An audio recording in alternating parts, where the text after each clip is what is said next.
Во рамки на посетата на Соединетите американски држави и Вашингтон, имав плодни средби со Меѓународниот републикански институт, Фондацијата Heritage, во Стейт департментот, како и во Конгресот и во Сенатот. Секаде нагласив дека клучни реформи се потребни за Република Македонија, реформи кои што ќе значат исполнување на условите кои што ги бара Европската унија со цел почеток на преговори и исто така членство во НАТО алијансата. Она што исто така го нагласив се штетните последици од договорот за името, како и високото ниво на корупција кое што го има владата, и побарав да се испратат силни пораки за реформи во Република Македонија,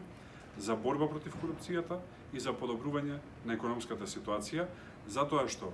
ова ниво на корупција кое што го има владата на Република Македонија станува ендемско, нешто што го препозна и Transparency International, рангирајќи ја државата дури на 97-то место,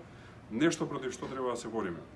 Исто така, недостатокот на реформи влијае врз животот на граѓаните, влијае врз нивниот секојдневен живот и влијае врз она што се вика напредок на Република Македонија, и затоа сметаме дека предвремени парламентарни избори заедно со претседателските се најдобро решение за излез од оваа криза.